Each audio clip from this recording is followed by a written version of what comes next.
우리 이제 묵상으로 기도드리겠습니다.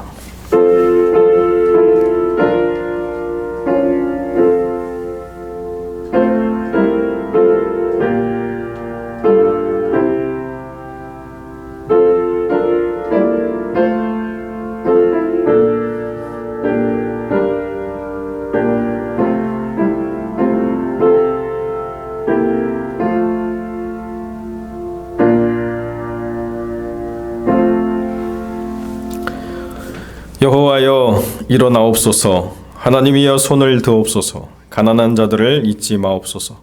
어찌하여 악인이 하나님을 멸시하여 그의 마음에 이르기를 주는 감찰하지 아니하리라 하나이까.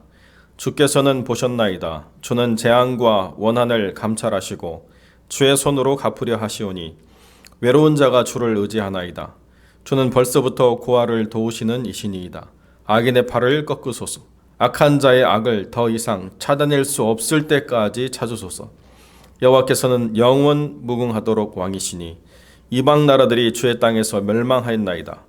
여호와여 주는 겸손한 자의 소원을 들으셨사오니 그들의 마음을 준비하시며 귀를 기울여 들으시고 고아와 압제당하는 자를 위하여 심판하사 세상에 속한 자가 다시는 위협하지 못하게 하시리이다.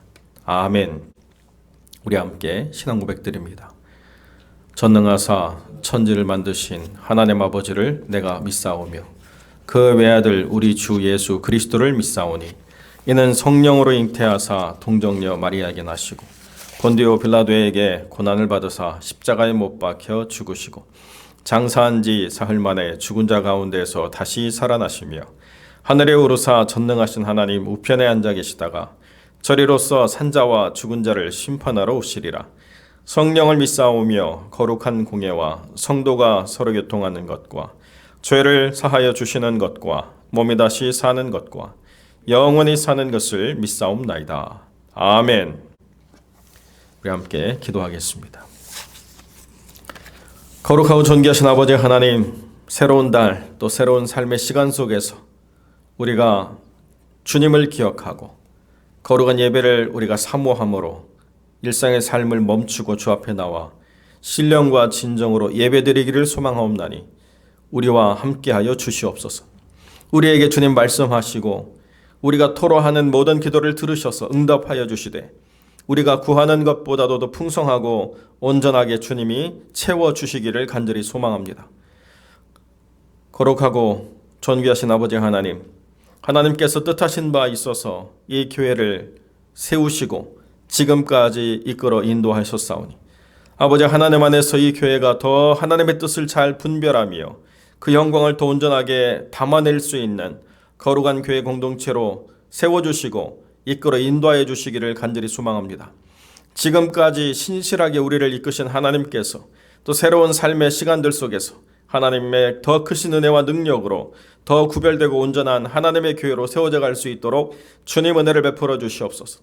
거룩하고 존귀하신 아버지 하나님, 성도들의 모든 삶을 다스려 주셔서 깨어 경성하게 하시고 기도하게 하시고 말씀을 더 사모하게 하시고 그 말씀을 삶의 묵상함으로 또 성취하는 귀한 영혼들 될 수 있도록 은혜 베풀어 주셔서 하나님의 말씀을 통하여 그 영광을 드러내고 하나님의 말씀 가운데 약속으로 주신 복들을 누리며 그 기업을 통하여 선한 일들을 펼쳐나가고 그리스도의 향기를 드러내는 귀한 가정들 될 수 있도록 하나님 은혜를 베풀어 주시옵소서. 우리 가운데 육신의 연약함으로 병들어 상한 심령들이 있습니다. 주님께서 그 육체의 모든 질병을 치유하시고 온전케 하여 주옵소서. 의료적인 모든 도움도 하나님이 사용하시는 도구로 사용되어져서 병의 근원을 다 치유하고 모든 회복의 과정도 주님께서 은혜 베풀어 주셔서 온전히 회복될 수 있도록 하나님 역사하여 주옵소서. 거룩하고 존귀하신 아버지 하나님, 이 땅에 하나님의 공의와 바른 진리가 선포될 수 있는 귀한 땅으로 다시 한번 변화될 수 있도록 참된 부흥의 역사를 허락하시고 회복의 역사를 허락하여 주옵소서. 거짓과 위선과 불법이 공의로 변질되어가는 이 악한 세상 속에서 하나님 진리의 빛을 드러내어 주심으로 악에 속한 자들이 부끄러움을 당하며 참된 공의가 무엇인가를 하나님께서 분명히 드러내심으로 거짓된 모든 것들이 다 사라지는 귀한 땅 될 수 있도록 하나님의 은혜를 베풀어 주시옵소서.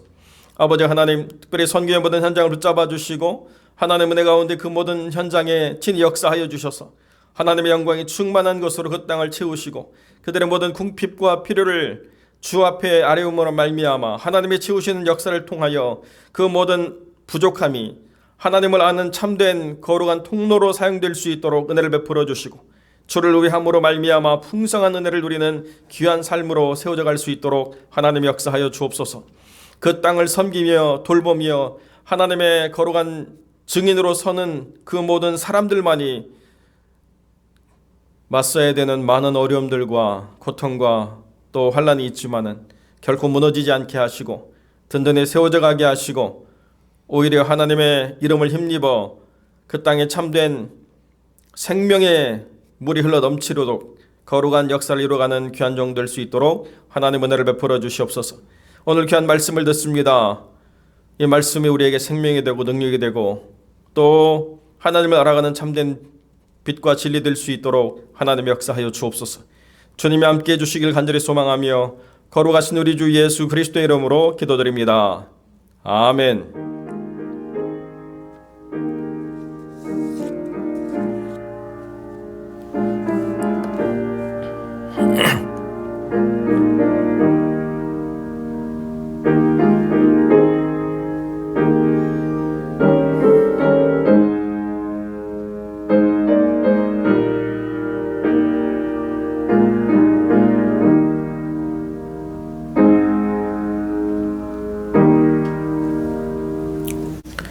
하나님의 말씀 출애굽기 10장 1절로 7절의 말씀 제가 봉독하겠습니다.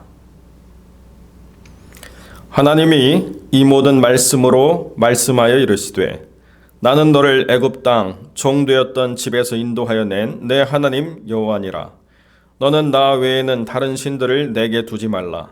너를 위하여 새긴 우상을 만들지 말고 또 위로 하늘에 있는 것이나 아래로 땅에 있는 것이나 땅 아래 물속에 있는 것에 어떤 형상도 만들지 말며 그것들에게 절하지 말며 그것들을 섬기지 말라.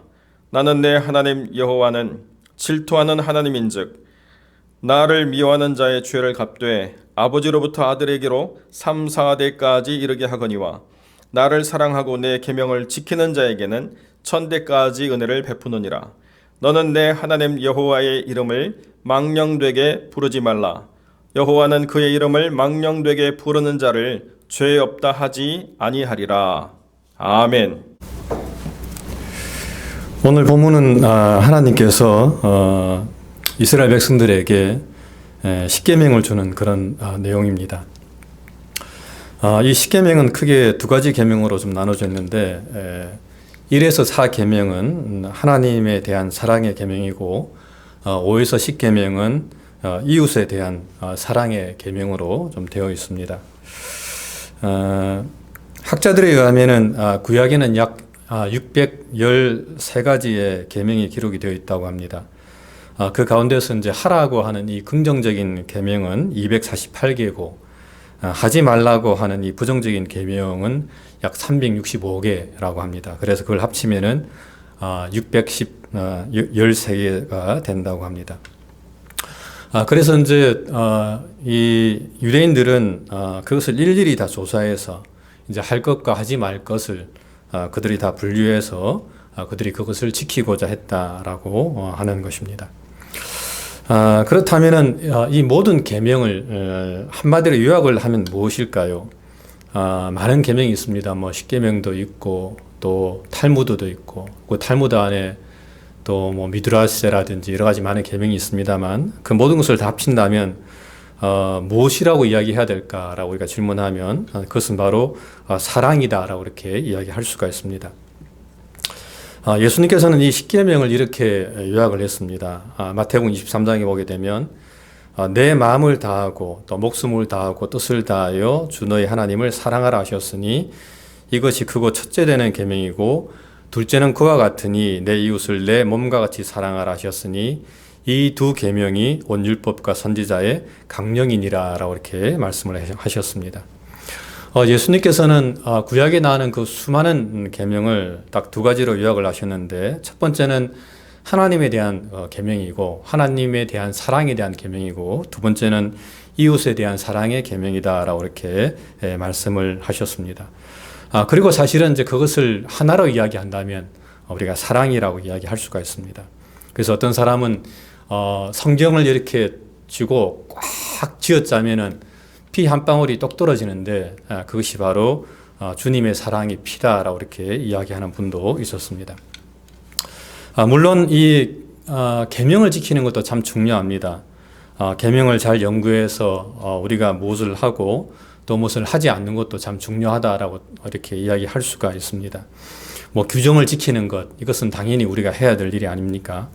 하지만은 그럼에도 불구하고 이 규정을 지키는 것보다 더 중요한 것은 바로 이 사랑으로 행하는 것이다라고 성경은 늘 우리에게 말씀을 하고 있습니다.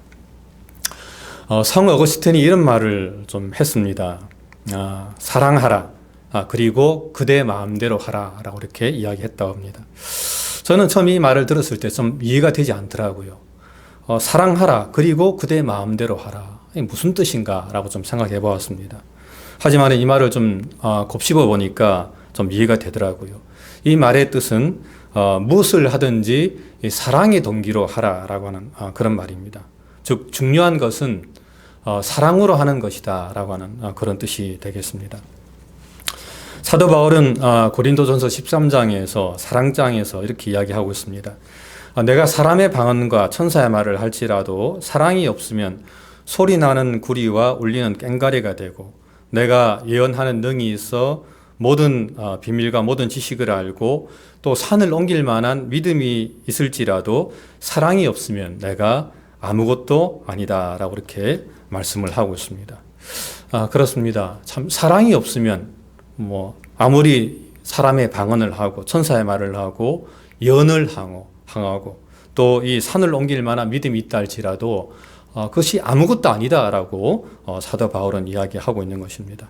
다시 말하면 중요한 것이 바로 사랑이다라고 하는 것이죠. 예전에 우리 막내인 재현이가 어릴 적에 손에 화상을 좀 심하게 입어가지고 병원에 입원한 적이 있었습니다. 일종의 이제 화상 전문 병원이었었는데, 근데 그때 그 병실에는 재현이 말고도 또 여러 명의 아이들이 함께 입원을 해 있었습니다. 근데 그 중에 이제 한 4살인가 5살 되는 여자아이가 손에 좀 심하게 화상을 입고 입원해 있었었는데, 그러다 보니까 이제 서로 이야기하면서 좀 친하게 제가 좀 지내게 되어졌습니다. 근데 어느 날 이제 큰 교회 담임 목사님이 다른 아이 이제 신방차, 이 병문안차 그 병동을 들어오셔갖고 이제 그 아이를 위해서 간절히 기도해 주셨습니다. 제가 옆에서 이제 같이 기도 좀 하고 그랬는데, 그때 목사님이 참 은혜롭게 기도를 참 잘하셔서 제가 대뜸 그렇게 이야기했어요. 저 아이 위해서도, 저 여자아이 위해서도, 그 여자아이가 좀 제일 심했기 때문에 목사님 기도 좀 해주세요라고 제가 그냥 그렇게 부탁을 좀 드렸습니다. 그랬더니 그 목사님이 저를 가만히 보시더니 누구세요? 그래서 저도 목사님이다 그랬더니 목사님이 기도해 드리세요. 그러는 거예요. 근데 그 말을 듣고 그 여자아이의 어머니가 저한테 하는 이야기가, 그래요, 목사님이 저한테 목사님이 기도해 주세요 라고 이렇게 이야기하는 거예요. 그래서 제가 그냥 그 아이를 위해서 간절하게 기도를 좀 했습니다. 근데 이제 제가 그때 느낀 게 뭐였냐면, 물론 기도의 능력도 좋고 정말 이 믿음의 역사도 좋지만은 정말 중요한 것은 정말 그 아이를 향한, 그 영혼을 향한 이 사랑의 마음을 가지고 기도하는 것, 그럴 때에 하나님께서 역사하신다라고 저는 좀 생각을 다시 해보았습니다. 그러니까 사람들이 바라는 건 누군가의 어떤 능력, 어떤 믿음의 그 역사, 이런 것도 중요하지만 그보다 더 중요한 것은 정말 사랑의 마음을 가지고 그 사람을, 그 영혼을 불쌍히 여기면서 기도해 줄 때에 정말 그것을 사람들이 원한다라는 것을 제가 한번 크게 깨달은 적이 있었습니다. 참 그런 면에서 사실은 유명한 부흥 강사가 와가지고 부흥회를 인도하고 은혜를 크게 입히는 것, 그것도 중요하지만 사실은 담임 목사님이 성도들 위해서 사랑의 마음을 가지고 정말 그 영혼을 위해 기도할 때에 저는 하나님께서 분명하게 응답하신다라고 저는 생각을 합니다. 그렇습니다. 이 10계명의 핵심은 사랑입니다. 1계명부터 4계명까지는 하나님에 대한 사랑이고 또 5계명부터 10계명까지는 이웃 사랑에 대한 내용이라고 이야기할 수 있습니다. 그리고 오늘 본문 3절부터 7절은 이 하나님에 대한 사랑에 대해서 말씀을 좀 하고 있습니다. 먼저 3절은 너는 나 외에는 다른 신들을 내게 두지 말라라고 이렇게 말씀을 하고 있습니다. 그렇다면 여러분, 여기서 말하는 이 다른 신들이란 무엇을 말하는 걸까요? 그러니까 다른 신들이 있다라고 오늘 본문에서도 말씀을 하고 있습니다. 여기에 대해서 종교개혁자 마틴 루터는 이렇게 이야기했습니다. 신이란 우리가 모든 좋은 것을 그로부터 찾으며 필요할 때마다 피난처로 삼는 그것을 말한다. 신을 갖는다는 것은 다른 말이 아니라 바로 그것을 우리의 온 마음으로 신뢰하고 믿는다는 것을 뜻하는 것이다 라고 이렇게 정의를 좀 했습니다. 그렇다면 사실 이 루터의 말대로 말로 인한다면 이 세상의 모든 것들이 다 신이 될 수 있다는 것이죠.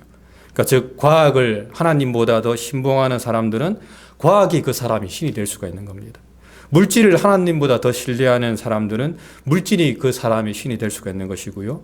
또한 어떤 음악, 미술, 운동을 하나님보다 더 사랑하는 사람은 그런 것들이 그 사람의 신이 될 수가 있다라고 하는 것입니다. 옛날에 제 친구 목사님 지금도 기억이 나는데 운동을 너무 좋아하는 거예요. 근데 운동을 하면 꼭 다칩니다. 꼭 기부술을 하고 그렇게 막 돌아다니는 거예요. 그래서 제가 물었습니다. 왜 그래 다치냐 그랬더니 그렇게 이야기하는 거예요. 자기가 너무 운동을 좋아하는데 원래는 자기 운동선수 되려고 그랬는데 목사가 됐지만 그럼에도 불구하고 운동을 너무 좋아한다는 거예요. 그래갖고 이 운동을 너무 좋아하는 마음 때문에 하나님께서 나를 가끔씩 치는 게 아니냐 그렇게 이야기하더라고요. 그래서 제가 그 말 들으면서 정말 그럴까라고 그냥 제가 그냥 넘어갔는데 지금 생각해 보면은 그 말도 일리가 있을 수 있겠구나. 너무 좋아하니까 가끔씩 다치더라고요. 운동을 참 잘하는 친구 목사였었습니다. 어떤 사람들은 자기의 배를 섬기는 사람들도 있습니다. 그러니까 좋은 것, 맛있는 것, 맛집 찾아다니면서 보양식 찾아다니면서 그런 것만 골라서 먹는 사람들도 있지요. 거기에 대해서 사도 바울은 로마서 16장 18절에서 이렇게 말씀하고 있습니다. 이 같은 자들은 우리 주 그리스도를 섬기지 아니하고 또한 자신의 배만 섬기나니라고 말씀을 하고 있습니다. 그러니까 배를 섬긴다는 거예요. 맛있는 것, 그런 거 찾아다니면서 하나님을 섬기는 것이 아니라 정말 그런 그 음식을 탐한다라고 하는 것입니다. 물론 좋은 음식 먹는 것은 사실 나쁜 건 아닙니다. 그건 좋은 것입니다. 하지만은 그것을 지나치게 그것을 탐한다면 그것이 바로 자기의 신이 될 수가 있다라고 하는 것입니다. 또 어떤 사람들은 가족을 하나님보다 더 사랑하는 사람들도 있습니다. 제가 한번 유튜브를 통해서 어떤 목사님의 간증을 들었는데 그 목사님은 어머니를 너무 사랑했대요. 그러니까 그 어머니가 이제 소천하셨는데 그 어머니를 너무 그리워하다 보니까 어느 날 갑자기 자기 몸에 귀신이 들려가지고 그 목사님 간증이 그렇습니다. 귀신이 들려가지고 너무 고생을 했다는 그런 간증을 그 목사님이 하시더라고요. 그러니까 사실 우리가 어머니를 사랑하고 가족을 사랑하는 것도 정말 우리가 하나님 사랑 밑으로 해야 되는데 그 다음으로 해야 되는데 하나님을 제껴놓고 너무 가족을 사랑하다 보면 어떤 그런 정말 이상한 일이 벌어질 수가 있다라고 하는 것입니다. 예수님께서는 이렇게 말했습니다. 아비나 어미를 나보다 더 사랑하는 자는 내게 합당치 아니하다. 다시 말하면 하나님보다도 뭔가를 사랑하는 그 모든 것들이 다 이 다른 신이 될 수 있고 우상이 될 수 있다라고 하는 것입니다. 두 번째로 4절에서 7절에서는 우상을 만들지 말고 그것들에게 절하지 말고 또 섬기지 말라라고 오늘 본문에서 말씀을 하고 있습니다.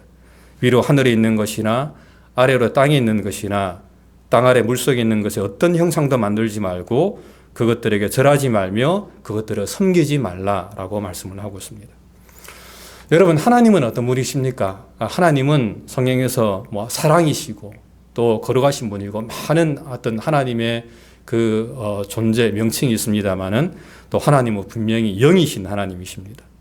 여러분, 하나님이 영이다라고 하는 말은 무슨 말입니까? 이 말씀은 하나님은 실체가 없다라고 하는 그런 말입니다. 즉 하나님은 무엇으로도 조직할 수 없고 또 형상화할 수가 없다라고 하는 것이죠. 그러니까 하나님을 어떤 물체화로 해서는 절대 안 된다라고 하는 것이 바로 이 하나님은 영이다라고 하는 것입니다. 우리와는 차원이 다르신 그런 분이십니다. 하지만 사람들은 자꾸 이 하나님을 형상화하려고 합니다. 눈으로 보려고 그러고 손으로 만지려고 그러고 뭔가 느끼려고 하는 것입니다. 출애굽기 32장을 보게 되면은 이스라엘 백성들이 이 모세가 십계명을 받으러 시내산에 올라간 사이에 이 아론을 협박해 가지고 그들이 결국에 이 금송아지로 된 이 하나님의 형상을 만드는 그런 장면을 우리가 볼 수가 있습니다. 그러면서 그들은 이렇게 이야기합니다. 이스라엘아, 이는 너희를 애굽 땅에서 인도하여 낸 너희 신이라 하였느니라 라고 이렇게 이야기하고 있는 겁니다. 그러니까 이스라엘 백성들은 하나님이 눈으로 보이지 않으니까 그것을 형상화해가지고 금송아지를 만들어가지고 그것이 바로 우리를 애굽 땅에서 인도한 하나님이다, 신이다라고 이야기하면서 그 앞에서 번제를 드리면서 화목제를 드리면서 앉아서 먹고 마시면서 막 그들이 먹고 뛰어놀았다라고 성경은 이야기하고 있는 것입니다. 그리고 그것을 보신 하나님께서는 정말 진노하시면서 이 모든 이스라엘 백성들을 다 내가 진멸할 것이다 라고 모세에게 이야기합니다. 물론 모세의 중재로 이스라엘 백성들이 이 하나님의 심판을 면하기는 했습니다만, 하지만 하나님께서는 정말 심하게 노하시면서 이스라엘 백성들에게 진노하는 그런 장면을 그 본문을 통해서 볼 수가 있는 것입니다. 그렇습니다. 사실 우리는 어떤 모양이라든지 간에 이 하나님을 형상화해서는 결코 안 된다라고 하는 것입니다. 단 우리는 우상 앞에 절을 해서도 안 됩니다. 오래전 이야기입니다만은 사실 이게 참 좀 웃기고 재밌는 이야기입니다. 저희 어머니에 대한 이야기인데, 저희 어머님이 옛날에 제가 고등학교 때였었습니다. 교회를 좀 잘 다니시다가 어느 날 친구분들하고 절에 가셔갖고 이제 그 절에 있는 중한테 이 점을 본 거예요. 일종의 사주팔자를 본 겁니다. 그냥 보고 왔는데 참 놀라운 것은 그날 저녁부터 어머니가 잠을 못 주무시는 거예요. 저희 어머니는 초저녁잠이 많아가지고 9시 뉴스를 못 보시는 분이었었습니다. 9시 뉴스 땡 하면은 그때부터 주무시니까 평생을 9시 뉴스를 못 보셨는데 그날은 잠을 못 주무시는 거예요.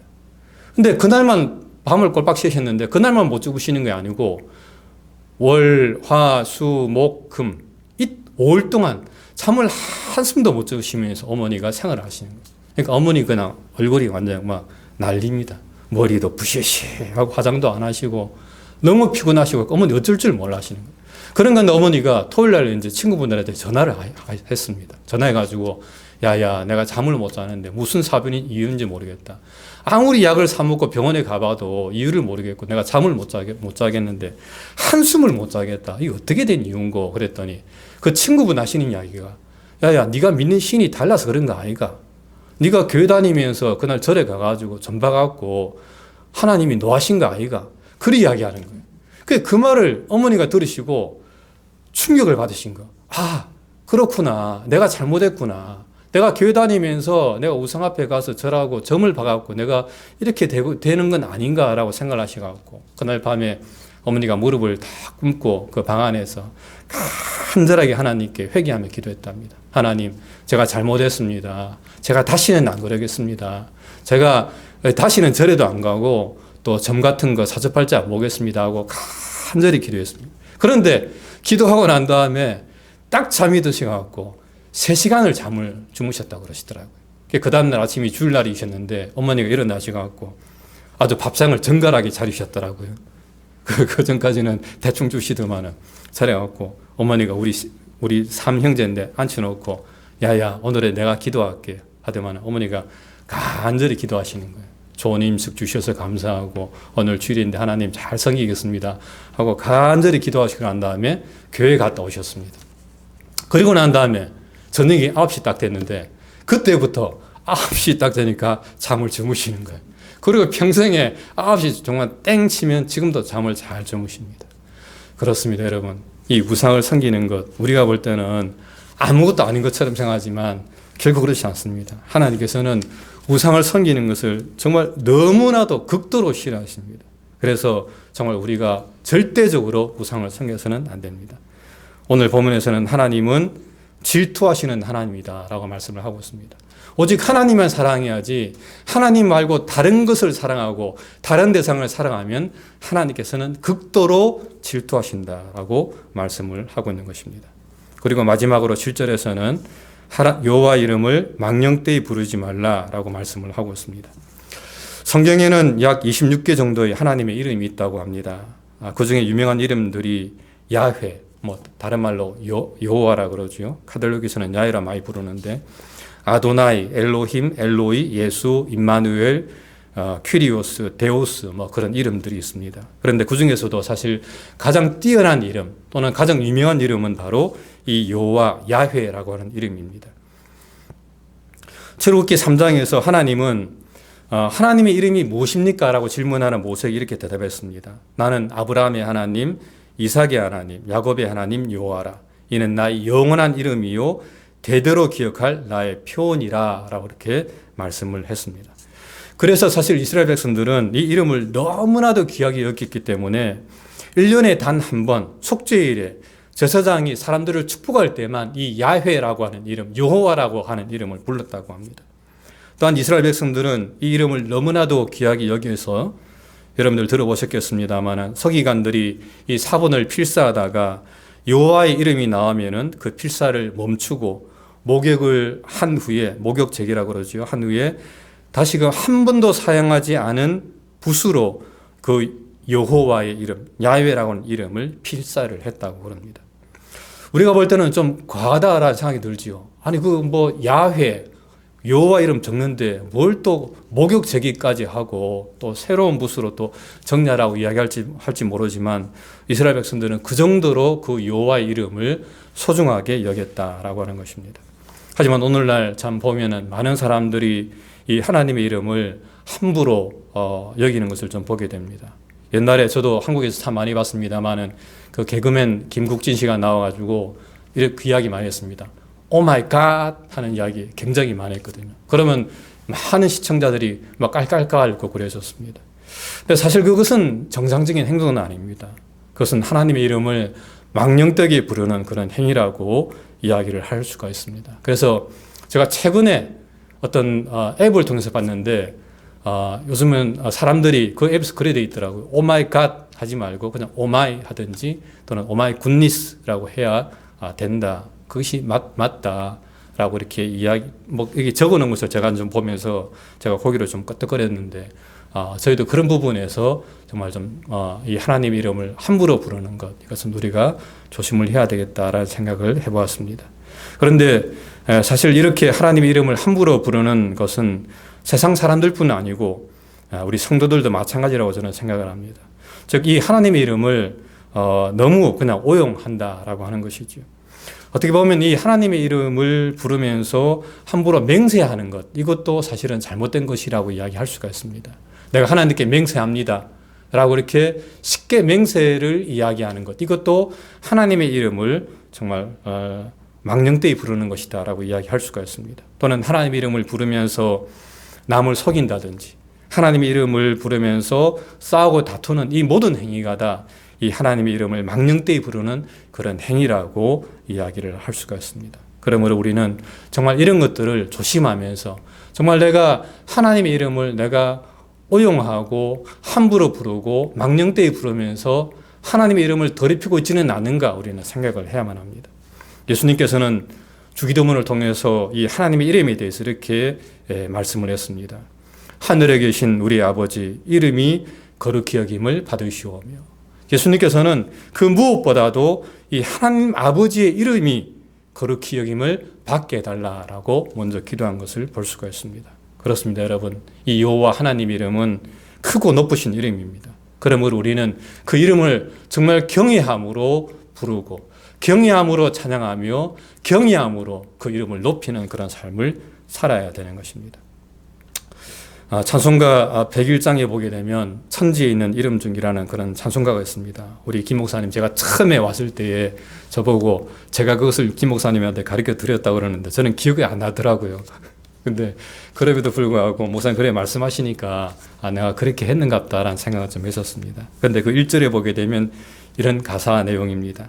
천지에 있는 이름 중 귀하고 높은 이름, 나시기 전에 지으신 구주의 이름 예수, 주 앞에 내가 엎드려 그 이름 찬송함은 내 귀에 들린 말씀 중 귀하신 이름 예수라고 되어 있습니다. 천지에 있는 이름 중 수많은 이름이 있습니다. 이 세상에 얼마나 많은 이름들이 있습니까? 하지만 그 수많은 이름들 중에 가장 귀하고 높은 이름이 바로 여호와 하나님의 이름이고 우리를 구원하신 예수의 이름이다라고 찬송하는 노래를 하고 있는 것입니다. 그러므로 우리는 살아생전에 늘 이 하나님의 이름을 날마다 높이면서 하나님께 영광 돌리는 저와 여러분들의 삶이 되시기를 주님의 이름으로 간절히 부탁을 드립니다. 기도하겠습니다. 하나님 고맙습니다. 크고 첫째 되는 계명, 이 계명을 우리에게 주셨는데 정말 우리가 하나님을 세상의 그 무엇보다도 뜨겁게 사랑하게 도와주시고 우상을 숭배하지 않게 도와주시고 하나님의 이름을 우리가 높이면서 살아가는 제 삶이 될 수 있도록 은혜를 베풀어 주시옵소서. 아버지 하나님의 크신 은혜와 사랑 감사하고 사랑 많으신 예수님 이름으로 간절히 기도드립니다. 아멘. 이제 주기도문으로 마치겠습니다. 하늘에 계신 우리 아버지여, 이름이 거룩히 여김을 받으시오며 나라의 마옵시며 뜻이 하늘에서 이룬 것 같이 땅에서도 이루어지리이다. 오늘날 우리에게 일용할 양식을 주옵시고 우리가 우리에게 죄 지은 자를 사하여 준 것 같이 우리 죄를 사하여 주옵시고 우리를 시험에 들게 하지 마옵시고 다만 악에서 구하옵소서. 대개 나라와 근세와 영광이 아버지께 영원히 싸움나이다. 아멘.